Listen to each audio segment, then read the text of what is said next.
নতুন বছরের আগমনী আবহে মানবিক উদ্যোগের উজ্জ্বল নজির। শান্তির বাজারে এক ব্যতিক্রমী সামাজিক কর্মসূচির মাধ্যমে গরিব ও দুস্থ মানুষের মুখে ফুটল হাসি। চৈত্র সংক্রান্তি ও বাংলা নববর্ষকে সামনে রেখে শান্তির বাজার শিশু শিক্ষা মন্দিরের উদ্যোগে বস্ত্র বিতরণ কর্মসূচি অনুষ্ঠিত হয়। বাংলা বছরের শেষ সময়ে সাধারণত মানুষ নিজের সামর্থ্য অনুযায়ী পরিবারের জন্য নতুন পোশাক কিনে থাকেন, তবে অনেকেই আর্থিক সংকটের কারণে সেই সুযোগ পান না। এই বিষয়টি মাথায় রেখেই এগিয়ে আসে বিদ্যালয়টি।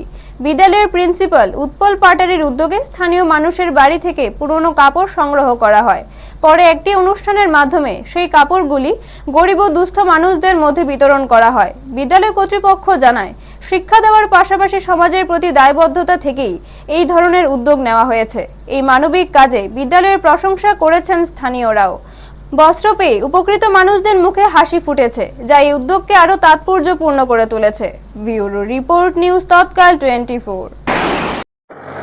13 তারিখ নতুন বছরের আগে শিশু শিক্ষা নার্সারি স্কুলের পক্ষ থেকে গরিব দুস্থ লোকেদের জন্য পুরনো কাপড় সংগ্রহ করে একটা অনুষ্ঠান সংগঠিত হয়েছে এবং এই পুরনো কাপড় প্রত্যেকটা ছাত্রছাত্রী এবং অভিভাবকের কাছ থেকে সংগ্রহ করে সবার মধ্যে দেওয়া হচ্ছে এবং তার সাথে নতুন কিছু কাপড় দেওয়া হয়েছে, সেগুলা নগর পঞ্চায়েতের সাফাই কর্মী এবং তৃতীয় লিঙ্গের ব্যক্তিদের মধ্যে।